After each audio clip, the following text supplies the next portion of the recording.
guys, welcome to Drive-By Reviews, and today I'm excited. I'm excited because I finally own a real flashlight. And by that I mean a flashlight that is actually brighter than the high beams on a car. It's the Nitecore TM16GT. You may have heard of it. But let's pop this open and see what we got inside the box. What do we got? Oh, look at this. We've got Nitecore warranty card, okay. Instruction manual in many languages. Oh, and do you see what I see? It's Christmas in July. Wait, it's not July, it's September. Close enough. Holy cow, this is bigger than it looked. Woo! That's got some girth to it. Look at that thing. This is the sweet bejesus of flashlights.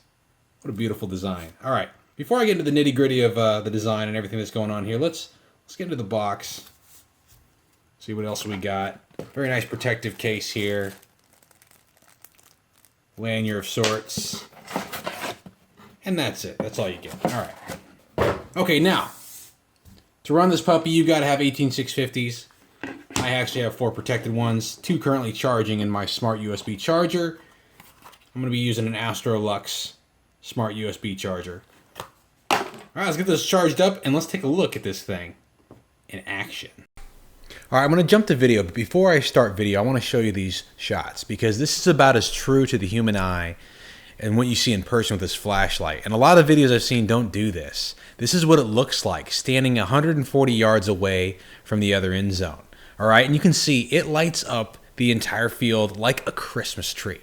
I mean, it just floods the other end. And as you can tell, yes, it is bright. But even more so, it's just as bright at the other end of the field, basically, as it is right where I'm standing.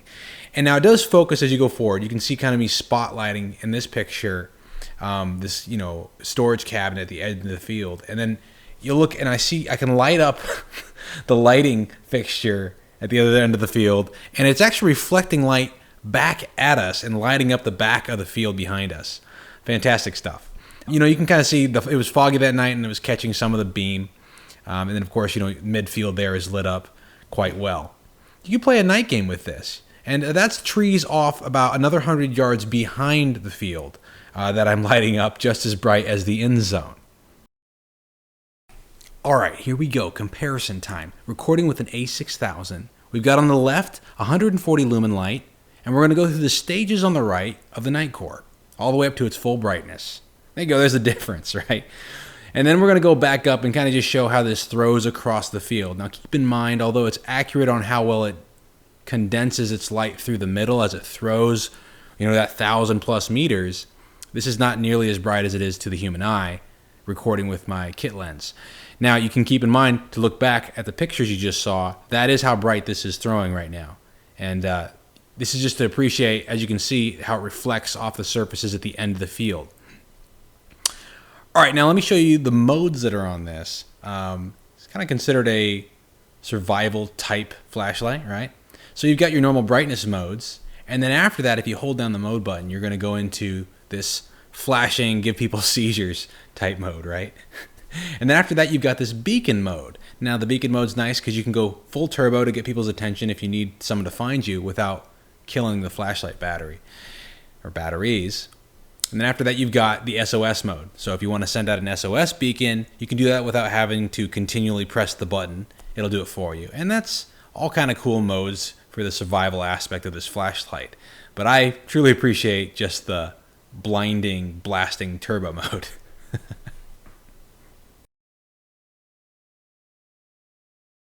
All right, now going back to the different brightness modes, I'm just going to show you as I throw each one down the length of the field. And this being 5 lumens, 210 lumens, 500 lumens, 1500 lumens, and finally the 3600 lumen setting, right? And then with that one, here we go, we're just going to kind of pan across the field with it and show you what it looks like when you're hitting the end of the field. And it really is quite bright. I mean, the cool thing about this flashlight is in person it's just so impressive. All right, now I don't know who this crazy person is, but they're the perfect example to show how trippy it is to use this light in person. I mean, look at that shadow. It looks like I'm in front of a painting. I mean, that person is in front of a painting. With the shadow just as intense right in front of the legs as it is all the way to the end zone. I mean, the shadow is just as intense with the lighting. And I don't know what that Joker's doing. I don't know what he's doing. All right, here we have a nice night shot where I'm driving with my high beams on, and I'm flicking on and off to turbo mode with a Nitecore. And there's the flash mode, right. So you can see it's not quite pitch black outside, so we get a little bit better through the camera's video lens here. But keep appreciating that this is not as bright as it is appearing to the human eye. But if you can imagine what your bright look like to you, your high beams on your car look like to you, look how much farther the night car is shooting down the road and how much brighter it is. I mean, 4 times the brightness of my high beam. So here we go. It's getting a little darker as I go in through the trees, and boom. I mean, you can clearly see. Now, granted, the high beams aren't going to shoot up into the trees. But even when I pull the beam down towards where my lights are hitting, you can see the difference. And it is impressive, to say the least. There we go. Granted, it took a little bit of talent to drive while shooting the light. I don't recommend doing this at home. This was for my own purposes. Leave it at that. All right, here's just a couple more follow-up shots of, on turbo mode, panning across the field and showing it lighting up the end of the field. And then right here in this next shot, just showing me lighting up some bleachers. But let's jump right back into the specifications of this flashlight, because there's just so much going on, and there's a reason why it costs what it costs, and it does what it does. Kind of neat element of design here is this piece that goes around the light is like a heat sink. And they actually have a technology in here, they call it ATR technology, and what it's going to do is automatically detect the internal temperature and accordingly reduce the brightness output to keep it in balance, as they say, but the idea is to elongate the life of the lights themselves, to extend its work life. And that's an interesting concept, although I don't know if anyone will be using the turbo mode on this for too long. It's pretty dang bright. All right. Just look at the difference in size between my Lux Pro LP470, right? Running at about 100 lumens compared to this 3600 lumen monstrosity. And you can feel the difference. This is constructed from aerograde aluminum alloy. The emitter brand is CREE, C-R-E-E. The emitter type is an XPL-HI V3. You got 4 of those LEDs in there. And just look at that wonderful finish. Very reflective. And then designed to throw that light at over 1,000 meters, just over, on its highest turbo setting. You got a bunch of modes. You got turbo, high, mid, low, and lower, all the way, I believe, from 5 lumens to 3600. You got a location beacon, SOS, and strobe. Lumen options, 3600, 1500, 500, 210, and 5.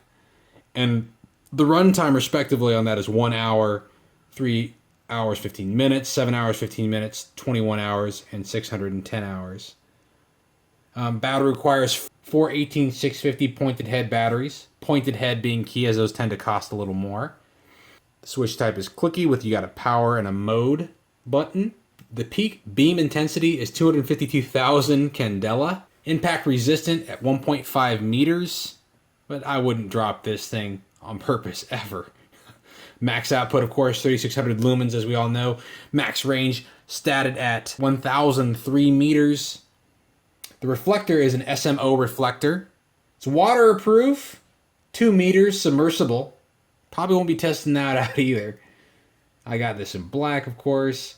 The weight is 521 grams without the battery.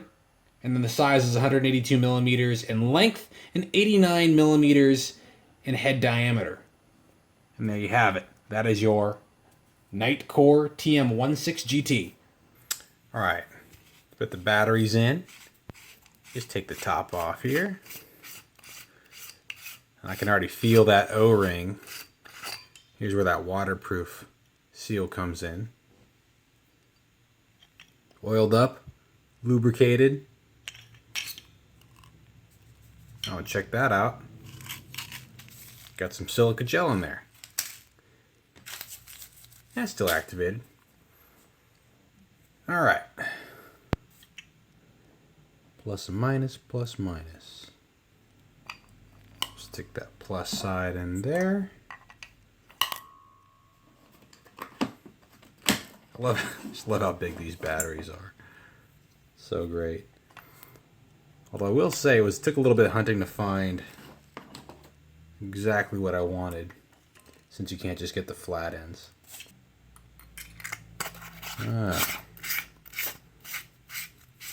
Okay.